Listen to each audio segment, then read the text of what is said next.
Hey, Mitch. Oh, hey, Zach. What are we going to do for Creed 3's hook? Well, I have a left and I have a right. What? Ah! Hey, look! It's a hook!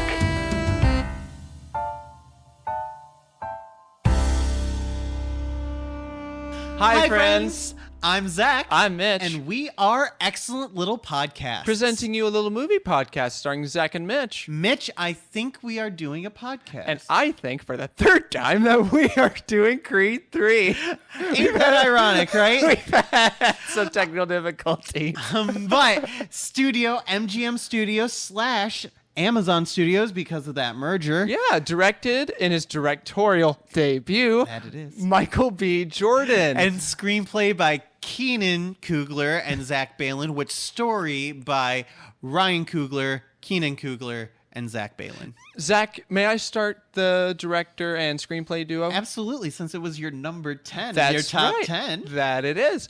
So Michael B. Jordan did a lot of risks with this film in a very formulaic style, but I really appreciated the depth that he went to with certain sequences.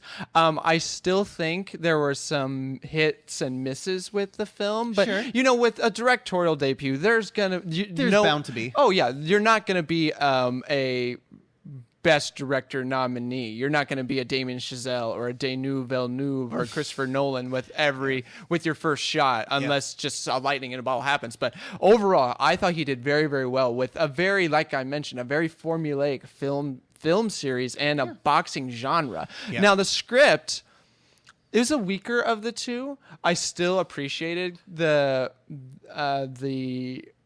I keep going back to depth and the risks that they tried to take. Okay. But I still felt it followed the formula a little bit too much. Okay. But we'll get to more of that. But what'd you think? Yeah.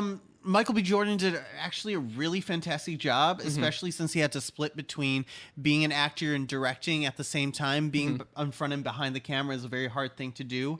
But behind the camera, I thought he did really well, really phenomenally. Called the shots really, really well. There was maybe one or two things that I wasn't the biggest fan of, but I thought overall it was actually a really good first foray for him into directing.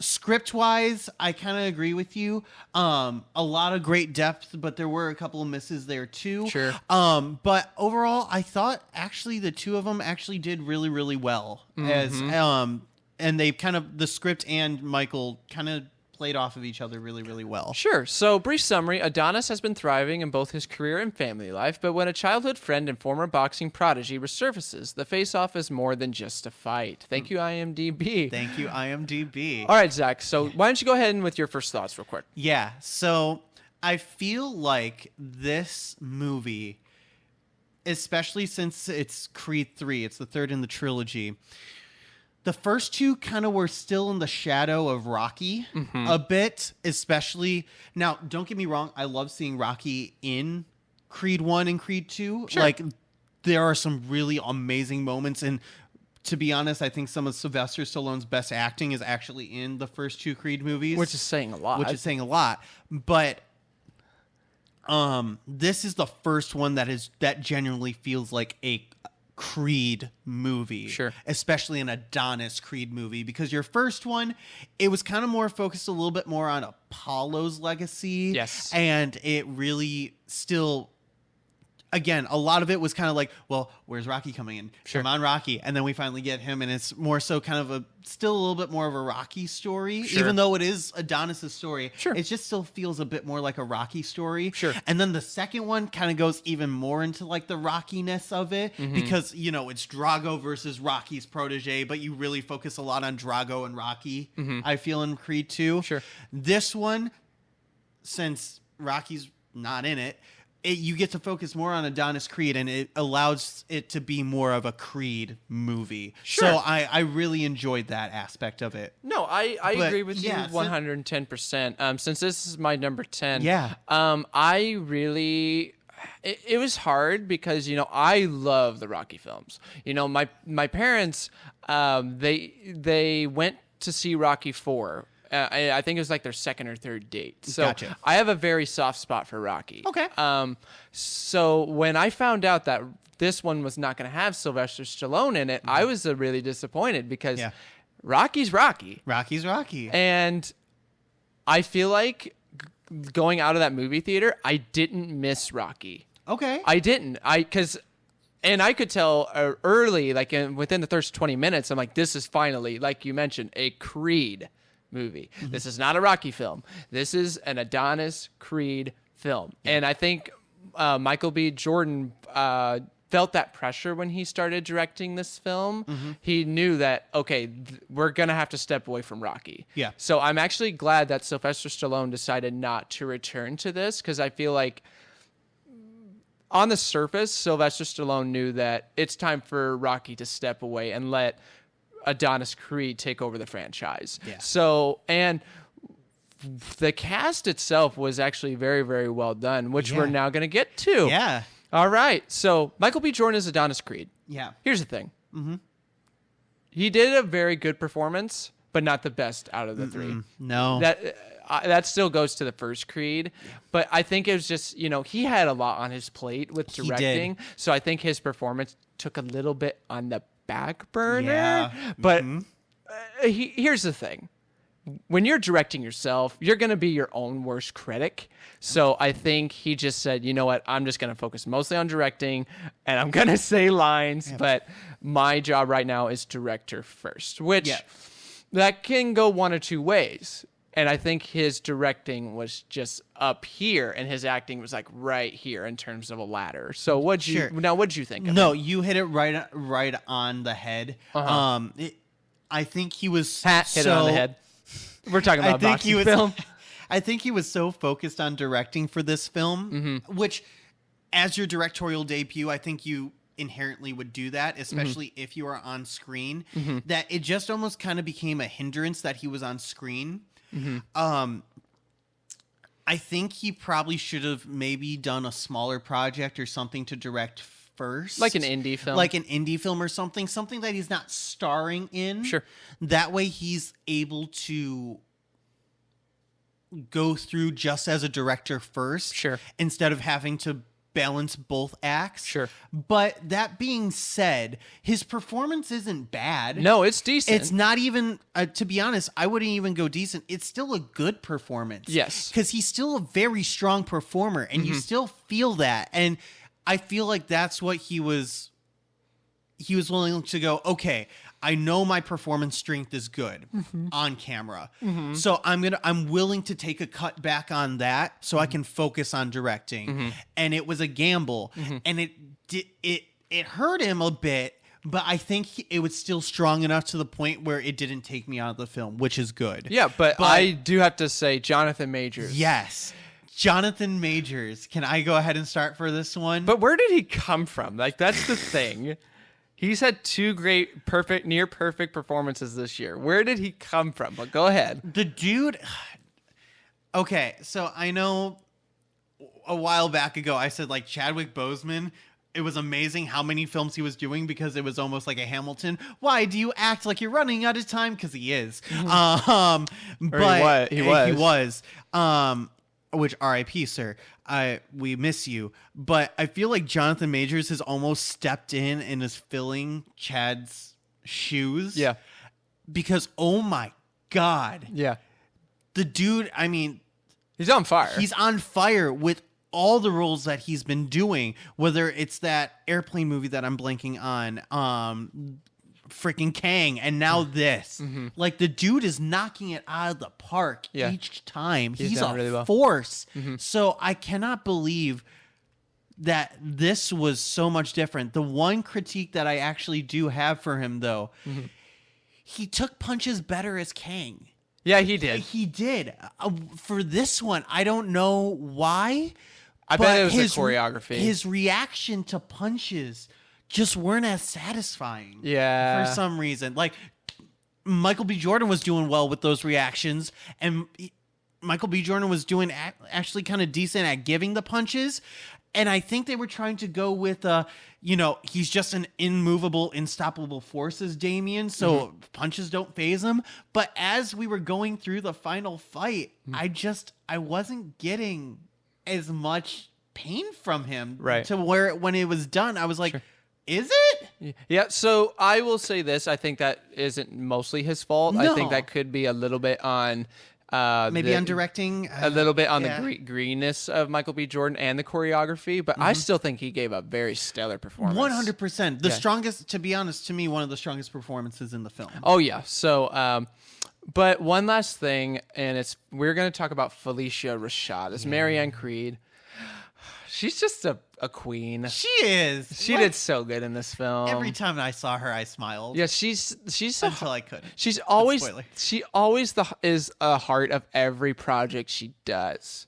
I mean, everything. She just gets she's just such a wonderful actress, and yeah. And it's perfect casting too. I'm not gonna lie. Having her in the Creed movies has been so perfect, and it's such a really wonderfully, not complicated character, but a nice breath of fresh air each time that she is on screen. All right, so there's the cast. Yeah. Now we're going to talk about some fight sequences. These were different compared to most Rocky and boxing style films. And even Creed films, too. Yeah. This one had a little bit more in tune when it comes to boxing, because I remember when Ryan Coogler did the first Creed, it was the closest the camera got to boxing, because most boxing styles, it was like from me to like the light away. In some cases when Sylvester Stallone was directing, it would be me to like maybe the wall behind the camera here.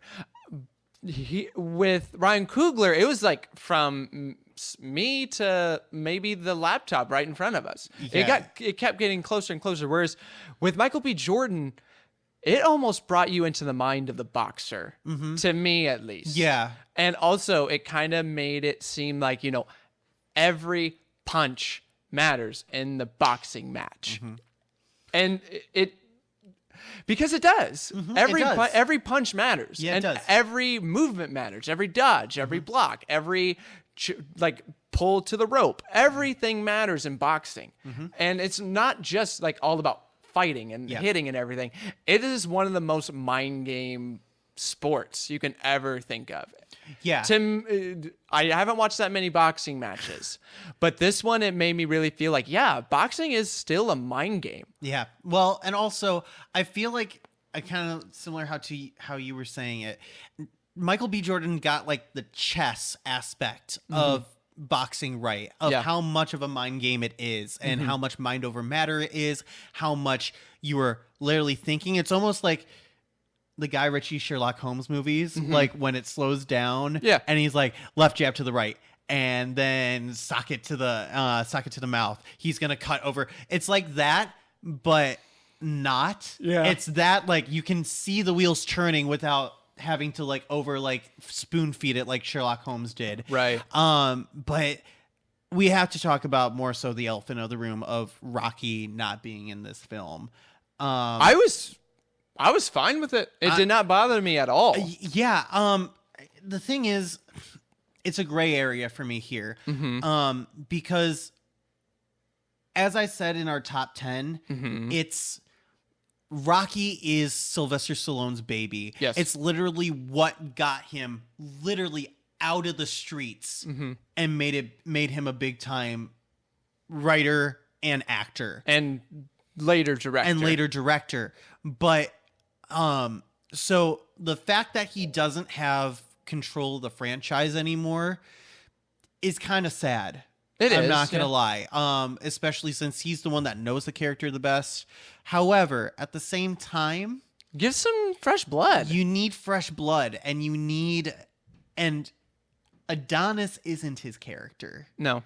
It's Michael B. Jordan and Ryan Coogler's character. Yeah. I would agree with you 100%. So it's a spin-off. Yeah. It's not it is the Rocky franchise, quote unquote. It's the Rocky legacy, but it's a spin-off of it. Yeah. So I understand why why Sylvester Stallone is not happy with this movie. I understand that he feels like he was robbed of this movie because he's been very vocal of how he's mad that he doesn't have control of this franchise anymore. Because he wants to do other projects. But you got to give it fresh blood too. Yeah. And that's where Creed has kind of helped. Because I'm not going to lie, those last couple Rocky movies were not good. Especially 4 and 5. 4 and 5 were not good. Rocky Balboa was good. Rocky Balboa was good. But 4 and 5. 4 and 5 were rough. Yeah. So no, I'm with you on that one. So to have Ryan Coogler stepping in for the first Creed with Michael B. Jordan, and now Michael B. Jordan giving his own spin on it, it really helped. And they've already announced that there's going to be a 4. Yeah. And there's going to be other, I think Michael B. Jordan's going to do what Sylvester Stallone did. He's going to let other people like try to find other ways in like other boxers. I would love a Drago film. I would love a Drago film. A Drago film would be fun. Or not just that, like get out of Philadelphia, get out of LA. Go to Chicago. Yeah, maybe form a boxer and then like, oh my gosh, now an actual match of the century. Yeah. And getting almost like an Avengers level, like Civil War. That would be cool. Or like get out of the United States. Yeah. Not, obviously you mentioned Drago, but there are boxers all around the world. Find some there. Or maybe don't just stick to boxing. Stick to go to other sports. Let's keep the Rocky and Creed franchise, I think, in boxing. No, come on. I think we should. Well, maybe like mixed martial arts. Kind of like Karate Kid? Not Karate Kid. Not cage fighting. I can't think of Manny Pacquiao and I know what you're saying, like WWE kind of, or not that, but yeah, I know what you're saying. Yeah, kind of along those lines. Yeah. I think that would be neat. But all right, so there's our thoughts. There's some everything else. Now let's go into our review. Yes, and Mitch, I want you to go first since this is your number 10. Yeah. Mitch Fesser, what is your review of Creed 3? I ate this up. I'm not going to just waste time. You got to give a lot of credit to Michael B. Jordan with his directorial debut. The cast did well. The script was still the best, one of the better ones we've gotten out of 2023, but it still wasn't the greatest. But overall, like, yeah, this was a good movie, a good addition to the Creed trilogy, a good addition to the Rocky franchise.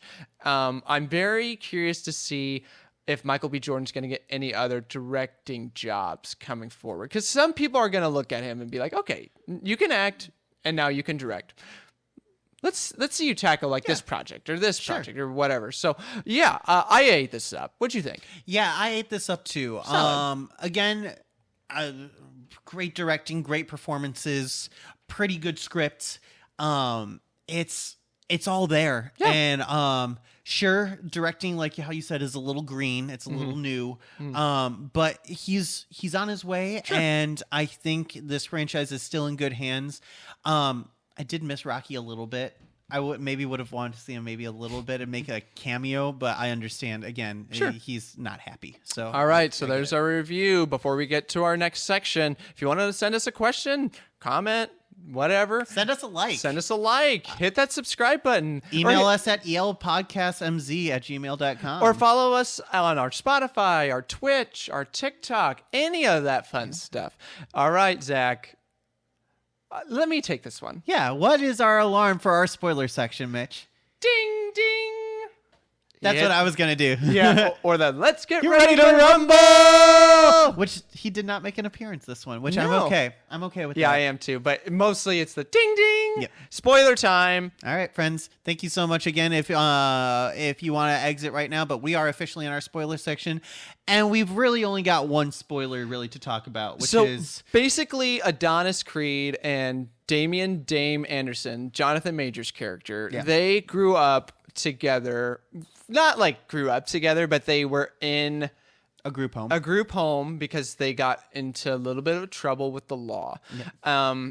Adonis kind of blames himself for Damien getting locked up. Yep. And so when Damien gets out, he wants to fight. Yeah. Adonis gives him a shot. He does.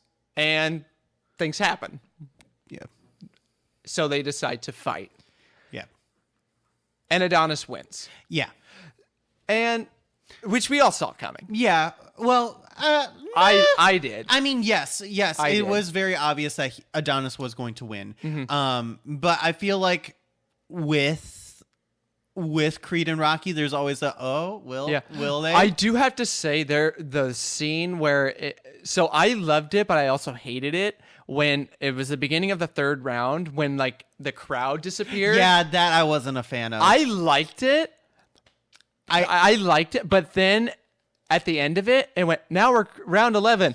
What? Yeah, that was a little... I feel... Because the whole time I'm watching it, I'm just like, okay, so are we still in the third round? Because this is a long third round. Yeah. And then all of a sudden it cut to 11 with no blood, barely any blood, barely any bruises. Nobody's eyes are swollen. Yeah. So the fight itself, even though it was good, it was not realistic. The timing was weird. Yeah. But also, I wasn't the biggest fan of the crowd disappearing because we already know it's Dodger Stadium. That was in Dodger Stadium. Yeah, that was weird. Yeah. But we already know that this is a personal fight. This is between them. Yeah. This isn't really for the crowd. This is really a fight for them, and they happen to. Oh, you guys want to pay money to see this? Sure. Because Dame blames Adonis for him being locked up a little bit. Yeah. So we know that really this fight is about them. Yeah.